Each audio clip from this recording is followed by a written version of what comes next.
Mas beleza, uma dúvida que o pessoal tem bastante é como que funcionam os movimentos do cubo. O que significa R, R', R2, U, B, L, L2, RW, né, os movimentos de W, M, S, o que significa essas coisas? E eu vou abordar exatamente isso no vídeo de hoje. Então primeiro, já não esquece de se inscrever e deixar o like aqui no canal, isso ajuda demais pro YouTube reconhecer os vídeos daqui e divulgar para o maior número de pessoas possíveis, para mais pessoas poderem conhecer o cubo e ter esse tipo de conhecimento. E também já não esquece de ativar o sininho para não perder nenhuma notificação de quando lançar um vídeo novo por aqui. E já compartilha também com aquele seu amigo que não sabe como que funcionam os movimentos do cubo. Então agora sim, bora começar. Primeiramente, para que servem esses movimentos? Você pode usar ele para duas coisas basicamente. A primeira delas é para embaralhar os embaralhamentos oficiais. Você precisa usar esse tipo de notação que a gente chama, né? Os movimentos, essas letras servem justamente para você embaralhar o cubo, especialmente nos campeonatos ou se estiver treinando em plataformas como o CS Timer, e também para decorar os algoritmos. Os algoritmos são geralmente escritos com essas letras. E também, só avisando, essas notações variam de modalidade para modalidade. No meu tutorial de Square, eu falei aqui como que funciona o embaralhamento de Square e os algoritmos dele, então agora eu vou trabalhar especificamente com o 3x3. Então, primeiramente, precisamos saber as 6 letras básicas, que são as primeiras que você tem que aprender. Se você souber em inglês, isso vai ficar um pouco mais fácil para você, mas se você não souber, não tem problema, eu também não sabia quando eu aprendi a embaralhar o cubo. Então, primeiramente, a camada U, ou se você souber inglês, para ficar mais fácil, up. Você vai tirar a camada U, certo? A camada de cima é a camada U. O segundo movimento é a camada R, se você souber falar inglês, right. Então, camada da direita. O terceiro movimento é o F, ou front, se souber inglês, que é a camada da frente, essa camada daqui. O quarto movimento, quarta letra na verdade, é a letra L, ou se souber inglês, left, que faz referência à camada da esquerda. O quinto movimento é a letra B, que faz referência à camada de trás, ou back. E por último, o sexto movimento é D, ou down, se você souber inglês, que faz referência à camada de baixo. Todos esses movimentos, se você encontrar eles desse jeito que eu falei, U, R, F, L, B ou D, sem mais nada com eles, eles vão ser no sentido horário. Então, no caso, U sem nada seria U no sentido horário, que é o sentido em que os ponteiros do relógio giram. Então, U no sentido horário, R no sentido horário também, F também no sentido horário, L também no sentido horário, B também no sentido horário e D sentido horário. Se você sentir dificuldade no começo de se acostumar a fazer os movimentos certos, porque o F aqui está virando para esse sentido e o B, por exemplo, que é o oposto, vai virar para esse sentido. Se você sentir dificuldade no começo, tenta colocar a camada que você está trabalhando na frente. Então você está falando, por exemplo, da camada B, coloca a camada B na sua frente e vê qual é o sentido horário. E assim com todos os lados. Mas agora, e se eu quiser fazer um movimento anti-horário? O que eu preciso fazer agora com a letra?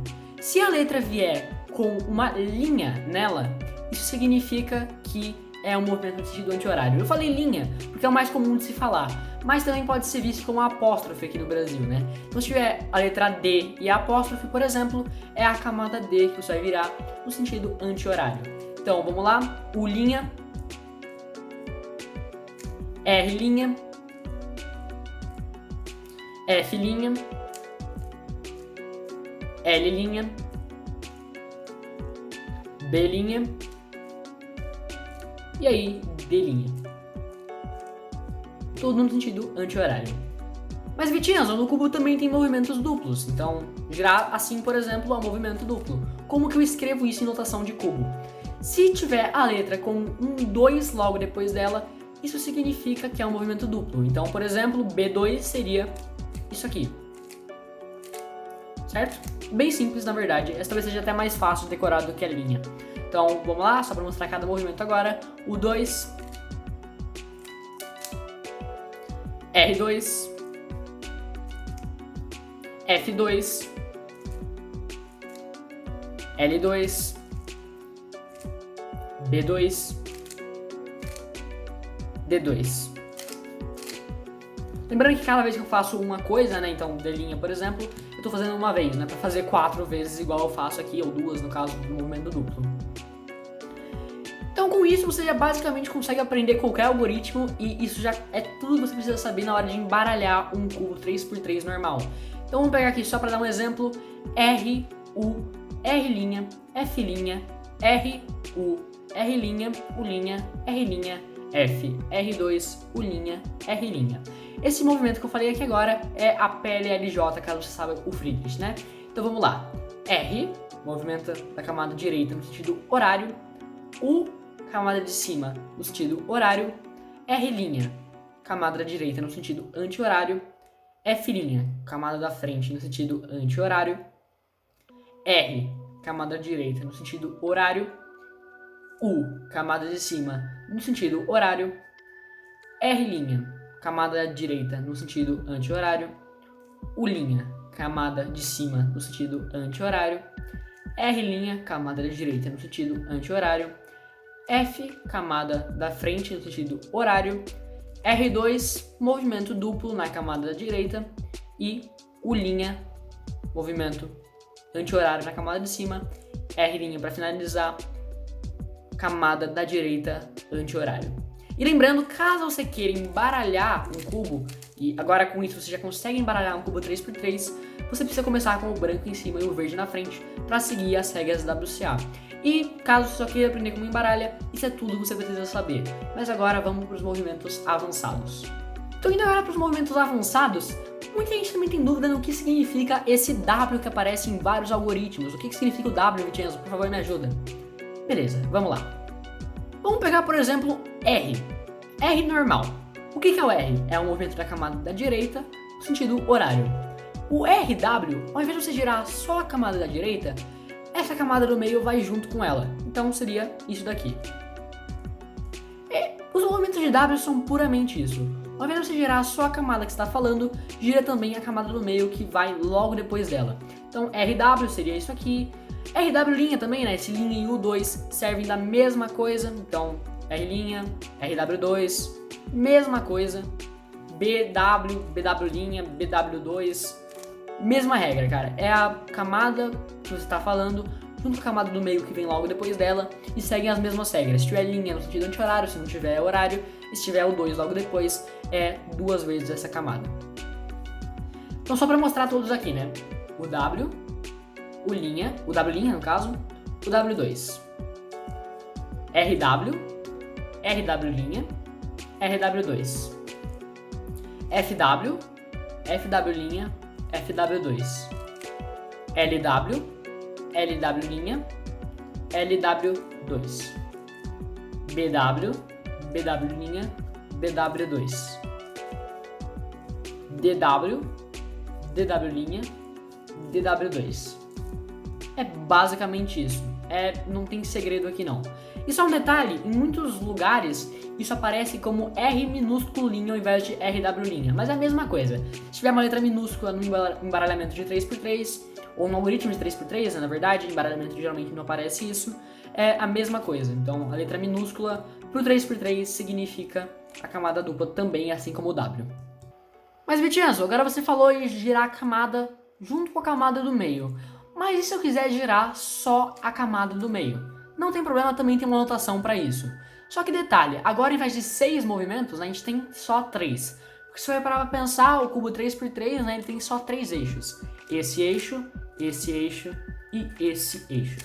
Se eu quiser girar esse daqui, que é o mais comum, a gente usa a letra M. E ele segue a mesma lógica da letra L. Então, M seria como se fosse o L. Então, L é nesse sentido, M é assim. M' seria a mesma coisa que L'. L' é isso aqui, M' é isso aqui. E M2, no caso, seria a mesma coisa que L2. L2 é esse sentido, M2 seria esse sentido. O movimento para esse eixo aqui, ele segue a mesma lógica do F. Então se eu quiser fazer um S, né, ele chama S. Se eu quiser fazer um S, seria a mesma coisa que um F, então eu posso fazer isso aqui. Se eu quiser fazer um S', seria a mesma coisa que um F', então eu posso fazer isso aqui. E S2 é a mesma coisa também. E por fim, o último eixo aqui é o que a gente chama de eixo E, e ele segue a mesma lógica da camada D. Então se eu quiser fazer um E, eu tenho que seguir a mesma lógica da camada D, né, e o D no sentido horário, então eu faria assim. D', E' no caso, seria a mesma coisa que D'. D' é pra cá, então E' vai ser pra cá. E E2 também é só a camada dupla. E por fim também tem as rotações, que também é bem importante aprender, e também não são 6 letras agora, são só 3, porque o cubo tem só 3 eixos. A primeira rotação é a rotação X, que segue a mesma lógica da camada R. Então X, X', X2. Então esse eixo aqui segue a mesma lógica da camada R e se chama X. Então se tiver dificuldade de lembrar, X seria isso aqui, igual o R, né? Sentido horário. X' seria isso daqui, X2, isso aqui. Bem tranquilo. O movimento Y, que é o mais comum durante as solves, né? Ele segue a mesma lógica da camada U, que é virar nesse eixo aqui. Então, Y normal seria isso aqui, Y', isso aqui, e Y2 seria isso aqui. E por fim, o último movimento, que é o movimento Z, ele segue a mesma lógica da camada F. Então, seria isso aqui. Então, Z, Z', Z2. Então, esses são todos os movimentos possíveis de serem feitos no cubo 3x3.